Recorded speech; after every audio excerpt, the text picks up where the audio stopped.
follow-up question is, what does Cody go to next, as the Rumble has also been banned away? Nidalee was the other premier jungler taken off the board. I have a feeling that was mostly for Canyon, though. Very few players internationally who really can make their mark on the Nidalee pick. Canyon and Blabber, two of them. See what Solid Snake and Steel want to go for. It was so long in the Chem Tank meta, Cadril, that it's hard to know what to expect from so many of these junglers when they have to get back to playing champions that don't just kind of mash an item active and go in. Yeah, definitely. The mashing item, the base damage was way too high from those champions. We'll have to see what the first pick is. This Thresh ban kind of suggests to me that maybe DFM want to first rotate something like an Alistar. We'll have to see how that progresses. But the first pick priority will be interesting to me as well, because most of the OPs that we saw first picked, like the Morgana, Rumble, the Zoe's taken out, and it's an Udyr. It's an Udyr. All right, well, Chem Tank took a hit, but Udyr, of course, still a very powerful champion, still has an incredibly fast clear speed, can be a nuisance in the early game. And for Solid Snake, not a bad look, allows him to set up some of his lanes for success, most certainly. But now, DFM debating here. And for Ebby, it's going to be a Renekton. Now, internationally, this has been a flex pick into mid, mostly exclusively for Showmaker, but perhaps it's something that DFM are willing to try out. Now, will Steel go for Nidalee or Lilia? I mean, he needs to go for an AP jungler here if he's pairing it with the Renekton, or they can pick up the Kai'Sa, which is both of these AD carries bread and butter. White Lotus and Utapon, most played Kai'Sa, both sides, and definitely comfort for either of these players.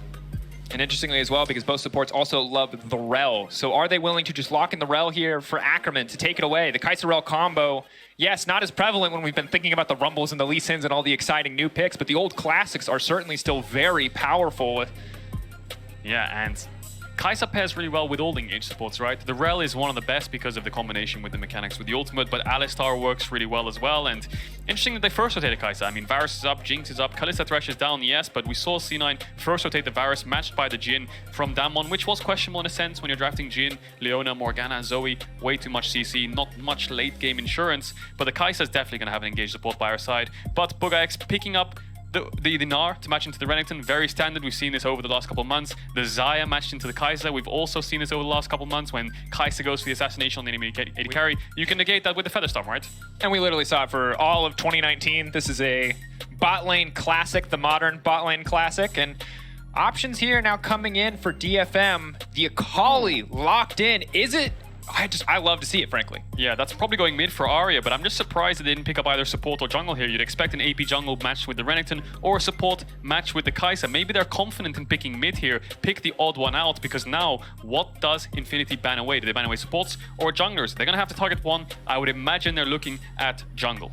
When Twisted Fate immediately banned away, I like this. Pick the Akali, immediately ban the TF, one of the most conventional counters to the pick.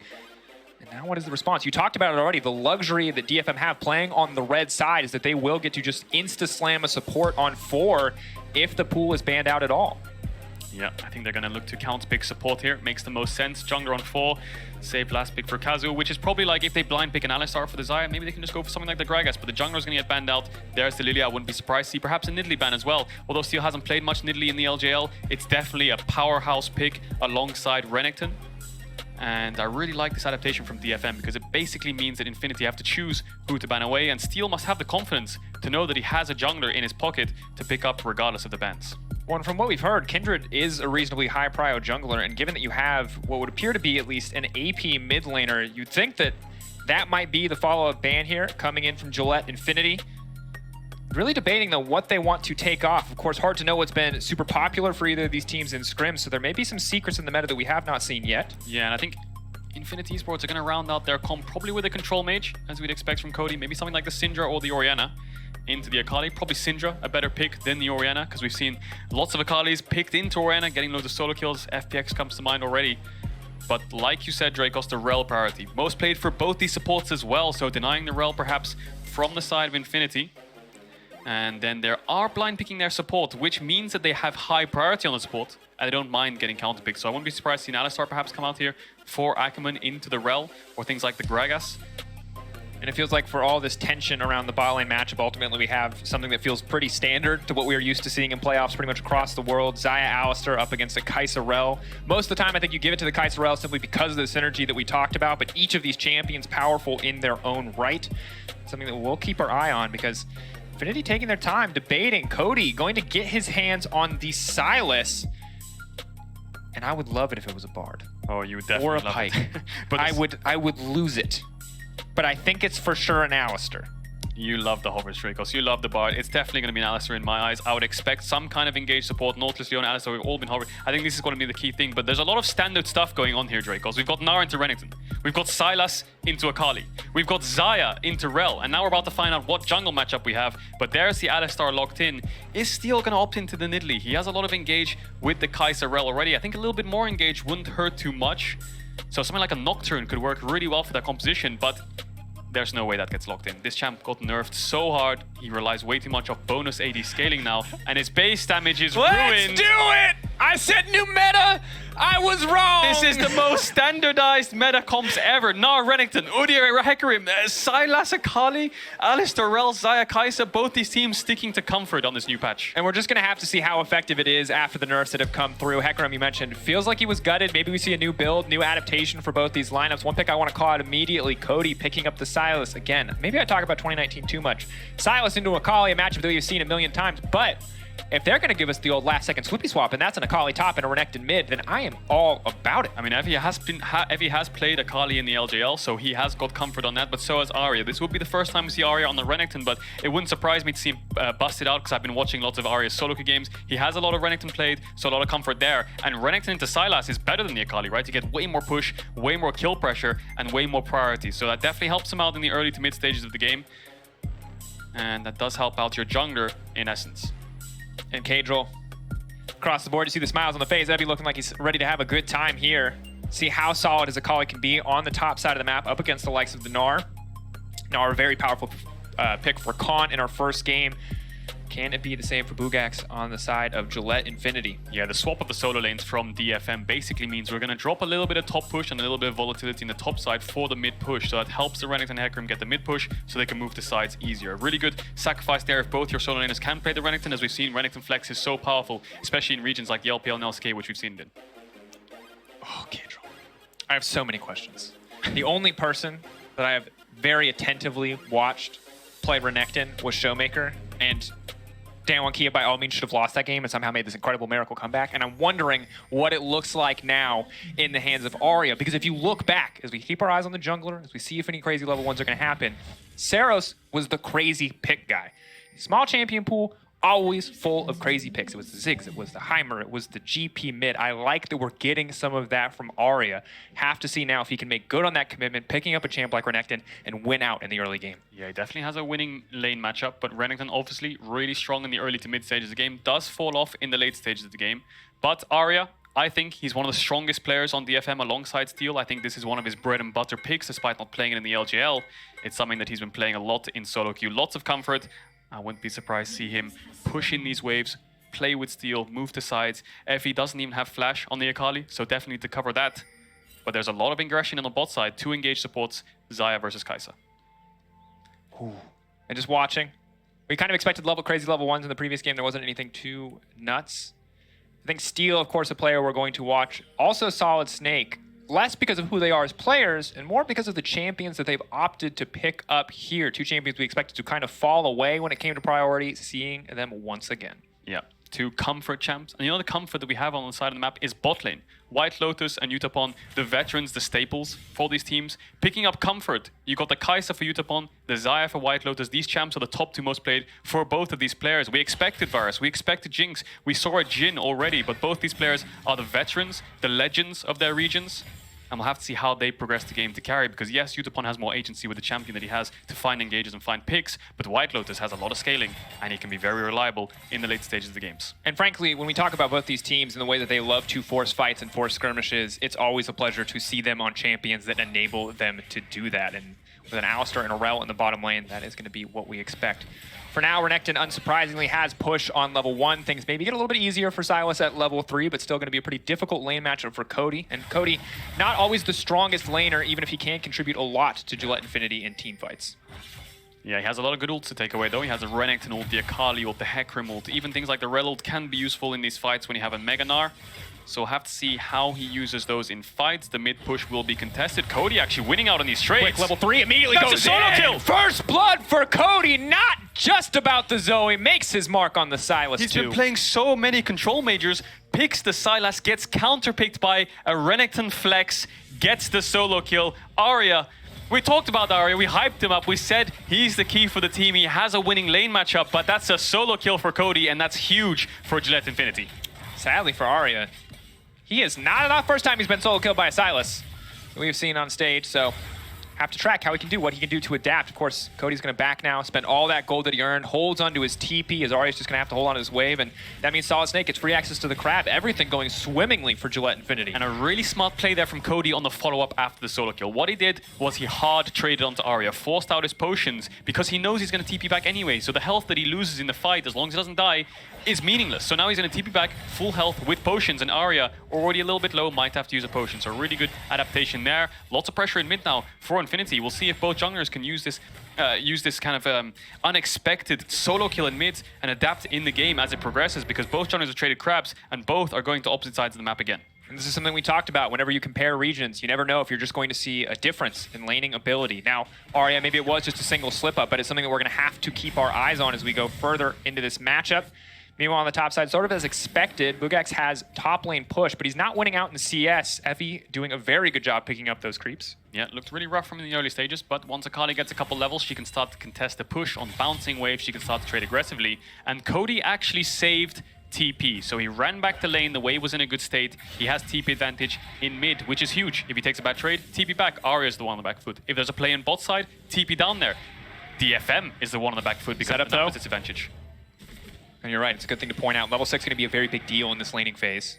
Arya gets it first, maybe he has a brief window to maximize on trades. Missing that though, and he's still going to go for the play. Meanwhile, bot lane also getting aggressive. Yutapon, that's the turn back from White Lotus. That's the chain CC. Kazu, what are you doing? White Lotus takes it back. Blunder in the bot side as well for DFM. Ackerman finds the engage, and Ackerman voted outstanding rookie in the LLA for Infinity. He is one of the playmakers, one of the aggressive supports that we will see at this tournament. Ackerman finds his window, finds the engage, and that's a 2v2 kill in bot, solo kill in mid. This early game's perfect for Infinity. And now Steel just in the mid lane trying to force this lane out so Arya can get a reset off. Things going very, very well, and I think we have to talk about it again. You already called it out, but Ackerman, a player that we have to watch. Outstanding rookie, such a young player, 7.8 KDA. Of course, his stats are fantastic. They are the team that won their region, but now you're seeing it come to fruition on the international stage. Enemy team goes on a sloppy engage, you immediately punish. Yeah, he's a key player to get the ball rolling early. Part of majority of the kills, and this engage, Kazu's the one who pulled the trigger. Ackerman's the one that said, okay, thumbs up, I'll turn it, and they get a 2v2 kill. Solo kill in mid, 2v2 kill in bot. Infinity are taking over this early game. We expected it to be about mid jungle, but in essence, it's just about mid bot side here. So we'll see how the game progresses, because both junglers just kind of full clearing at this point. Solid Snake also pulling ahead in the jungle matchup, and one thing to note about the Hecarim is his clear is just not going to be as fast as it once was, and Ward is spotting them out, however, so a little bit of information the Detonation Focusme can get back that they can use to their advantage as Steel is on the bottom side. That said, Ebby just kind of holding on in the top lane right now. This is what we've seen from Ackerman in the LLA, just roaming out of bot side, level 4, level 5, trying to snowball the game, progress the game, help out the top side of the map, help out your mid laner. He does get spotted, but what he's done for his team is crucial. He's got a pink in the enemy jungle, gotten vision for his top and mid, and now what they can do is they can push in their lanes depending on where the jungler is. If he's not showing top side, he's obviously bot side. If we see him top side, then we know he's there. So, by process of elimination, they should be able to track Steel a lot easier. But will this be punished? Steel and Kazu waiting in the darkness. White Lotus, no level 6 quite yet. If he gets it, much easier for him to survive. But here comes Steel. Ultimate can't come in. White Lotus, where is he going to go? Waiting to flash. That's the knockback initially. But Steel still tanking the tower. He has to back away. And DFM, a bit of a fumble there on the dive. Feels like they could have tried to set up a little bit cleaner. They knew that they had to pull the trigger now because Ackerman will be back on the bot side. The wave didn't crash, so Steel was tanking the whole tower. He forced White Lotus's flash, but he knew if he ulted in, it would have been a 1-for-1 trade at best for DFM, because Kazu also got chunked out a lot from the tower shot. That could have been a disaster for DFM. Good idea to call it off, but a questionable play is if he's going aggressive topside. Doesn't connect on the E, though.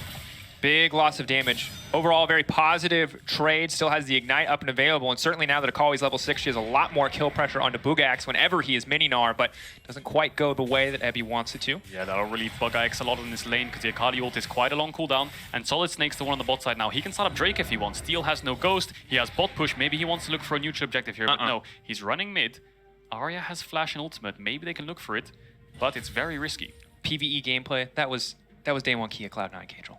We're here for the kills. We said these teams were going to force. They're going to force. Now we go. Fight immediately kicking off. Arya going to have to use the ultimate soon to try to make his way out of this one, but Soul Tank on the way in. Can't use the Renekton before he gets taken down. Cody Fear just barely able to make it out alive. Solid Snake comes in to save the day just in time. Fight in topside though. Evie gonna be in trouble. Ignite now ticking. One more auto, needs the empowered. Ooh. Minion body blocks the boulder. That surely would have finished the job. Yeah, definitely would have. I think Effie would have died there if the boulder hit him, gets blocked by the creep, and if he had the ultimate there, perhaps he could have got the kill. Bugx playing to his limits there, but Cody just about gets the Dominus ult off from the CC as Evie just TPs back to the top lane, sorry. And no one actually picked up the Drake. I thought Infinity kind of had a free dragon there. Bot push, mid push. They could have just opted into a neutral objective, but no, they don't decide to take it. And Steel's the one to pull the trigger on the neutral objective train first, starts up this Herald. That's going to be a big deal if it's not contested, if it's not traded back. You can see Kazu, though, is moving up just to make sure that it does go into their favor. That means that Utapon is going to sacrifice a little bit on the bottom side, a bit more vulnerable, as though level 6 has a lot of safety, has the heal as well, so he should be okay. And Solid Snake, consistent wards on this top side Gromp have given so much information over to Dead FM. Yep, spotted out Ackerman on the roam. Now it's spotted out Solid Snake when they start up this Herald. And the trade-offs on bot side, though. Here we go immediately. Utapon is going to have to be forced to ult away. Going for the last auto, Feathers fly, Utapon just making it out, but barely. They're going to be able to grab a few plates here in the exchange, but Utapon holding on to his life at the cost of all of his major cooldowns. This is the trade-off of Kazu showing on the top side. Good identification from Ackerman. Pulls the trigger, forces Utapon's ult and summoners at the cost of nothing. He still has his ultimate up, so they can definitely find a re-engage when they want to, but Steel's on the bot side. I'm not sure if he got spotted. I think he did. Steel just trying to force Solid Snake spots him, but Solid Snake pulling further and further ahead. They have to make this play work or it'll turn against them. Going in immediately onto White Lotus. They know that the ultimate is gone and they are here to punish. DFM strike back. Steel run past all his camps and gets the fight on bot side. He knew Infinity wanted to push out the next wave, but they used all their fighting tools to try and dive Utapon and force his summoner. So now Utapon can push out this bot wave. He's relieved a lot here, and he'll get a good base on the bot side where they've been struggling after this 2v2 kill. Hang on here. They're pushing here with the Herald. They don't have too much HP to work with, so I think this is just going to be 2 plates. 2 plates is something. You can see massive deficit in the jungle, 77 to 61. Huge camp lead over to the side of Solid Snake. So Steel making that play work is huge for the side of DFM. Overall, though, Cadril, for now, while the gold is pretty close, it does feel like Gilette and Infinity have been consistently coming out on top in most of these plays. This is the first one that really feels like it went in favor of DFM. Yeah, Steel doesn't even have the ultimate here, but he knows Infinity's pushed up, trying to get that second plate on the tower. You can see the top of your screen. They do end up getting it here, the plus 160, but just skips his camp. Steel doesn't even try to start up his blue or Gromp. He instantly runs to the bot side. He knows that he can get there first before Solid Snake, who he spotted on the crab above him. And good identification there from DFM to get a kill onto Utapon. But right now, Infinity still have the gold lead. No one's really started up the Dragon, and the Herald usage was poor. So DFM, they haven't really found a way to crack this game open. Infinity still in the lead. And you can see both supports just fishing for these big plays. Sadly for Kazu, still only level 5, a lot less lethal there overall. As we get later and later into the game, we're going to have to track this. Both of these teams love to fight. We said it already. They love to force big plays. Bugx now going to be in trouble. Looks like Arya's waiting to see who's going to tank the tower. They're going to try to trade it back and forth. TP now being used. They're just instantly going to one-shot Bugx. Solid Snake going to try to get something back. Cody on the way in, but it's just too little too late. Well played by DFM. Really, really good play there from DFM. Arya using the Dominus to flash, get the W, get the killing blow onto Bugx. To make it even worse, Solid Snake ran top to cover and Cody had to TP in and they got nothing. So DFM fighting back in this early game. Arya definitely making up for what happened in the level 3. Has a CS lead, did get the kill top now. So he has the tools he needs to start pushing forwards in this mid game.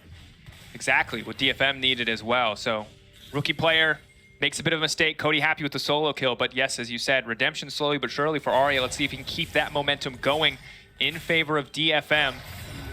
And White Lotus still holding on to control in this lane. As long as it's 2v2, they look to be pretty comfortable. I imagine the reset here for White Lotus will result in his mythic item. Not sure if he's going to go for the Gale Force or the Kraken Slayer. And I think this game will be explosive because you've got both teams with a sort of 1-3-1 comp with the Akali Renekton on one side, the Gnar Sylas on the other, and then hard engage on the bot side of the map. So they can pull the trigger on a numbers advantage at the click of a finger, and they're going to look to push out the sides and contest them. So whichever solo lanes get ahead to the mid stage of the game just makes the game a lot easier for them. They can push out the sides like we saw Khan do last game and collapse on these neutral objectives first. So that's definitely what both these teams are focusing on. But Dragon is still up. 12 minutes in the game. No one's taken Dragon yet. Maybe DFM want to look for it now. No, they're not in. No, they want to go for the crab. It's a bit dangerous. Infinity's around. They might even contest this. Oh! Cody can walk down. Take it away. Takes away the crab. Happy to have that one. But I agree, a bit odd not to see any priority on this objective. That said, curious to see if Detonation Focusme want to keep forcing these kind of big plays onto side lanes. trying to use any advantages that they have to roam out. They've been very good at coordinated skirmishes and coordinated engages domestically. You saw some of that on the top dive, but now Infinity, they got the crab for free, stole that one away, and now they're going to take the dragon as well. DFM not feeling ready to contest that one. Yeah, I think Infinity had loads of windows to take this dragon. They are going to end up picking it up at 13 minutes in the game. That means the Dragon Soul is quite a way away, you know, 28, 29 minutes, almost 30 minutes perhaps, depending on how fast they take these next dragons, is where we're looking at the next Dragon Soul to come in, which is quite late in the game, which gives DFM a lot of time to stall if they fall behind. It just naturally slows the game down. But DFM on the cross map, moving with their mid jungle, like we said in draft. They want to get their mid jungle, get the mid push, move the side, snowball the top side of the map. Booga X is going to get pushed in. There's no wave just yet, but they're trying to crash it in here now. He's pushing it in. Steals here, Aria's here. Solid Snakes read the play, but it's a 2v3. Booga X going to be in trouble. They're just going to instantly one-shot him. Solid Snake, there's just nothing to do. Udyr, a very powerful champion, but he should not have walked up to find the stun. Immediate double kill for the side of DFM.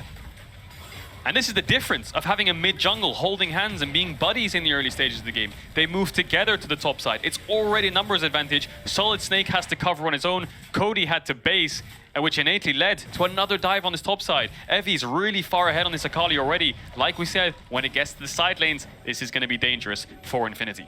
And while some of the individual plays in the laning phase certainly went in the favor of Gilette Infinity, the team play around the top side for DFM has been so incredibly clean. The dive threat from an Akali, Renekton, Hecarim is unstoppable. Poor Booga X, the second he is Mininar, he is a dead man walking. Yeah, absolutely one shot from the Renekton and the Hecarim, but look at what Infinity have done. They swapped the map up. Booga X, base, go bot side. Cody pushed out mid, goes top side, and White Lotus and Ackerman, they're the ones moving from bot to mid. So what they've done is they've pulled the trigger for the 1-3-1 already to stop these dives happening on the top side of the map. They want to slow the game down. They want to make sure the solo laners stop getting dove, and the way to do that is to put your bot lane mid. You can see White Lotus pushing in Arya. That means that he can't roam towards the top side, and look at the vision around mid on the top side of the map. They already have full vision. So Ackerman plays towards, he based, now he's back out on the map, and Infinity have pulled the trigger on the 1-3-1. I think DFM might need to match it soon. Probably need to, but at the same time, while we're still on bits and pieces from the side of the Infinity solo laners, we're already finishing mythic items for both Evi and Arya. Stridebreaker. And Utapon. Yeah, it's... And Steel. Everybody. 4 of them picked up, and Infinity just have components. And it looks like they're matching the 1-3-1. Utapon's come mid, Eevee's matching bot side onto Booga X, so that's not allowed Infinity to push out and get control of the map. DFM respond well. Let's see what DFM want to do with this. They have item advantage, got strong champions, still losing out in jungle CS overall, but otherwise the gold completely in their favor. 1,000, only the Drake balancing it out a little bit for the side of Gilette Infinity. No towers have gone down yet. In Cadril, we said it once, we said it probably 3 times, but I'm going to say it for a 4th. Both of these teams like to force. I am waiting to see when we get the scrappy 3v3s, 4v4s, or 5v5s. Will it be around something like Herald? For now, DFM have just been letting these objectives go, seemingly totally unconcerned with forcing a fight now. Yeah, dropping the neutral objectives for tempo, which means Steel is on the bot side, which means Booga X is vulnerable. Maybe they can get a kill and a tower cracked open. Arya doesn't have TP, Cody does. He could match it here. Okay, Mininar, the rage is going to start to stack up. He's going to hop out back, but Evi just walking in. It should be an easy kill pack. He just doesn't have the time to transform. And this is the trade-off. This is the trade-off of neutral objectives, using your time on the map. It's called tempo, using it for the neutral objectives. Instead, DFM want to focus on gold, getting their solo laners ahead. They look to get Booga X again. 3 deaths on the dive. Steel playing really well around Eefy, and he's going to get the bot tower as well. And Evi now, 3-0-1, Sork Shoes, level 12. This is brutal, because while he's been kind of contained maybe a strong word here against Booga X, he hasn't gone into a fight against White Lotus yet. Evi is 2,000 gold up at 16 minutes in, and he's going to get bot tower as well, so he's going to be even further ahead. First tower of the game. Maybe in mid-game fights, Cody can take away the Akali ult, could outvalue him, but not at an item disadvantage. This is going to be so very difficult for the side of Gilette Infinity. Any kind of scrappy skirmish. And also, you've got a Kai'Sa still. Instant side lane target takedowns. If they want to split into a 1-3-1, very easy for Utapon and Kazu to try to punish that. This is a difficult game for Gilette Infinity to play out. Good news is, White Lotus at least has priority in the mid lane. With the power of the passive on the Xayah, very easy for him to get pushed. Yeah, they have the mid push. They need to start using it to sides. I think Solid Snake needs to start matching these plays. They have double TP up. Maybe they want to cross map. You know, if Evi's getting the dives in bot with Steel, then maybe they can look to dive Arya on the top side, trade the towers, trade and cross map a bit more instead of dropping neutral objectives for gold on the side of DFM. But the items are being complete. Evi's building towards the Zhonyas. He's almost 2 items on this Akali, and Booga X hasn't even finished his Stridebreaker yet. It's a truly difficult position to be in, Cadril. And At this stage of the game, of course, important to note, you've seen these junglers in playoffs. Whatever region you've watched an Udyr and a Hecarim go toe-to-toe. Of course, 20% move speed taken off the Chem Tank active. Hecarim nerfed a lot in terms of his damage numbers. But remember, overall, Udyr, a walking auto attack based stun. Hecarim still a massive AoE teamfight ultimate. So as you move later, going to be harder for Solid Snake to find advantages. Interesting swap up on the map here. They've taken Evi and put him on the top side to match Cody and match Solid Snake, and now they're still playing bot side. I wonder if they think he's strong enough to 1v2 the top side while they keep forcing on the bot side of the map, still getting the dragon. Let's see if Infinity can trade top side. Look at them all moving top side. Ackerman, White Lotus, Solid Snake, all running top side with this mid push. Maybe Evi has to back off here. Evi just backs off though. He's not going to give anything up. So far, just waiting for them to show. Both Udyr and the Sylas is going to collapse. They have the Herald if they want to use it. I imagine they might save it. They have a bit more time before it's going to expire. Yeah, they might use it on the mid lane, but this is the cross map they need. Trading gold for neutrals. They need to be the ones getting their solo laners ahead, and this tower for Cody will help him push out the waves to tier 2 and collapse mid first. Total control of the bottom side though right now for the side of DFM. Cody has to be careful about stepping forward, still quite behind in terms of overall itemization. Yeah, look at Arya. This is exactly what DFM want to do. Push in bot to tier 2 and move mid to contest the vision to make sure Infinity can't get vision in their own jungle. You'll see Cody doing the same thing, but Evi wants to look for maybe a 1v1 here. There's Cody doesn't have a ton of mana. Ignite already ticking down, going to deny any extra healing. A Kali dash right back through. Where are they going? Cody ticking, burning, but he's still alive. Dashes back out to safety. Just about survives, and Evi does force him to flash away, does use the ultimate, but Cody still has TP. So if they want to force something, he can be active on the map. And now that Akali doesn't have Ignite, doesn't have ult, so it relieves a little bit of pressure. Cody just about survives. Barely, and that is a big deal. Gets the Ignite out as well. Has to give up his flash though. Difficult exchange. Now he's TPing back here because they have a mid wave coming in and they have the Herald. So using his play in top side for tempo, right? Evi can't fight mid, he can't TP in and match this play because he has no ultimate, has no Ignite. Whereas Sylas will be just as strong, but he's TPing in. As I say that, he's looking for a fight! He's unconcerned with what you have to say. The Rel, the Hecarim combo, Solid Snake used, the Tractor Pell already procced initially. That's the follow-up. Kazu with the clean engage. It's an absolute meat grinder. Renekton slicing and dicing through the team. Evi on the backside, but Kazu will go down. Meganar coming in. Bugax, can they turn this back? It looks like the answer is no. 2-for-1 trade in favor of DFM. Dracos, I thought there was no way they would take that fight without the Akali ult and the Akali Ignite, but Kazu finds them all. He gets such a good engage. He does drop 2 kills for DFM. They punish the push. They might be able to trade this mid-tier 1 that they lost for the mid-tower of Infinity. Take it down. Firing back every time Infinity find a play. Detonation Focusme get one back in return. 7 kills to 3 in their favor, about a 2k gold lead, and now the towers will be tied up. Well played by the side of DFM. Yeah, you've seen lots of cross-mapping happening here. You can see the bot side vision for DFM, pinks on the entrances of the Raptors, the same on the top side of the map, blue wards on the entrances of DFM's jungle, but the 5v5 happens, DFM find it. Something's going on the top side here. I think Bugax is trying to escape from Evi, but he looks like he's fighting it. Evi, he ulted in, I think. Going forward, going to go for the second alt proc. Now goes invisible. Bugax is trying to run out to safety. You can get Meganar, maybe he can throw Evi back, but it's going to walk away. Evi does not want to overextend, overstay his welcome. And Evi will heal up on the creeps. He has the Omnivamp, but Bugax is staying around. No ultimate, no Ignite. Evi's going to back off. And Bugax won't find this kind of 1v1 kill. Cody, but on the bot side, now going in. He's going to find the snare. Ackerman, Solid Snake looking for the setup, but they don't have a wave here. They have to pull the trigger on the dive soon. the wave's coming in though. Arya just going to step forward, though, into Cody. The stun does now connect. He's trying to turn it back. The healing is there. Arya now dashing out to safety. Double dash, stride breaker. Not enough. Ackerman finds the kill. Ackerman takes him down, flashes in, and now they're going to get this bot tier 1. This is the cross maps we need to see from Infinity. Start diving them back. Kind of trade punch for punch. You can see Evi's trying to all in topside. Let's just dive bot. We saw Kazu towards the topside trying to defend the play. So let's make our own play. But we've got the replay here.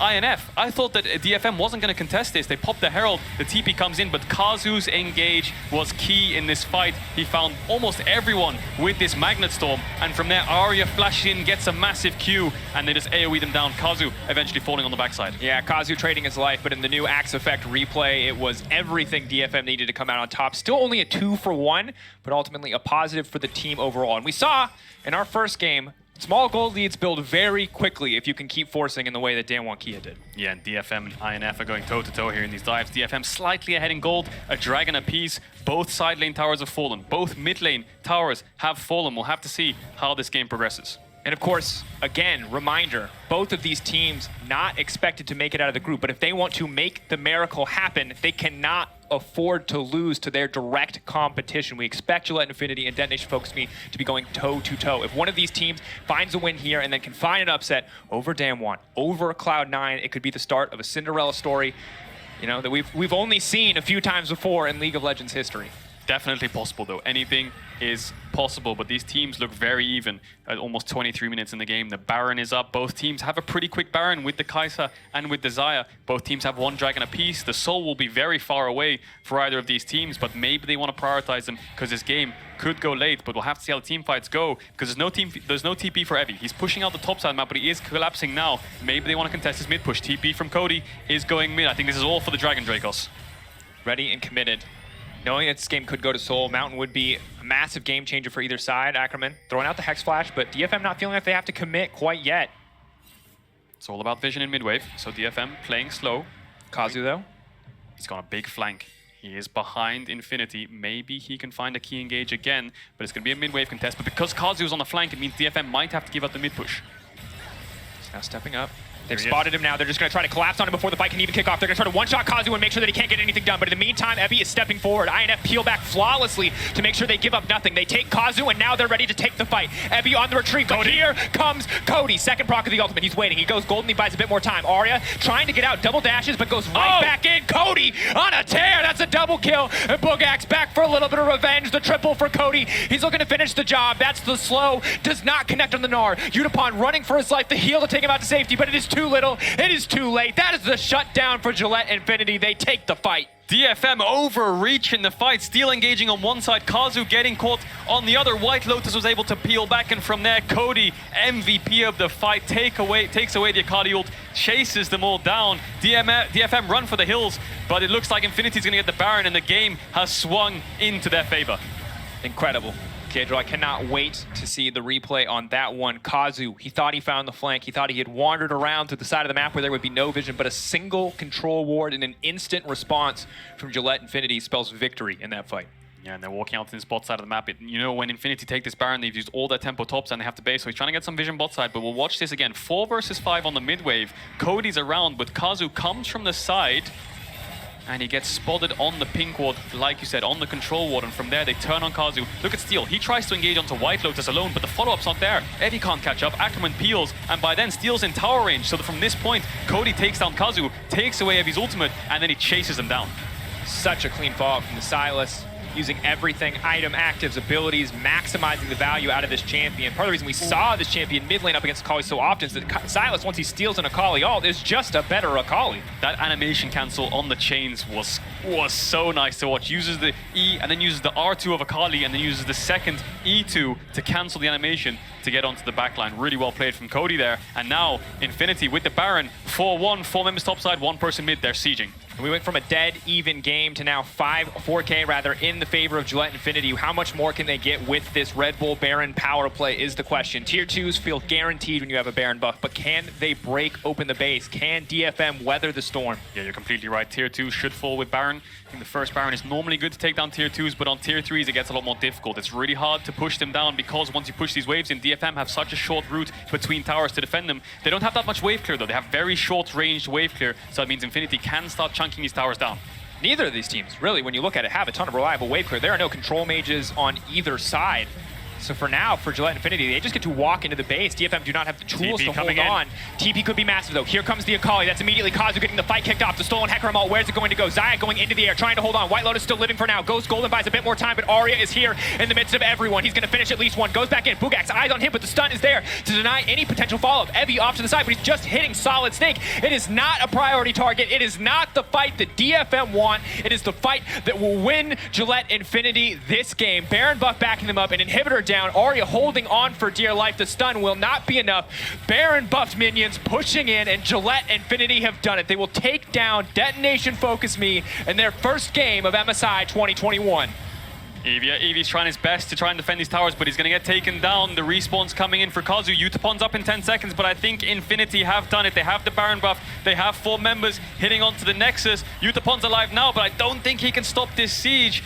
Really good team fights from Infinity. The double TP from DFM was too late. By then, Utapon had fallen, and from there, Infinity clean house. And what a start for Gilette, Infinity, Cody.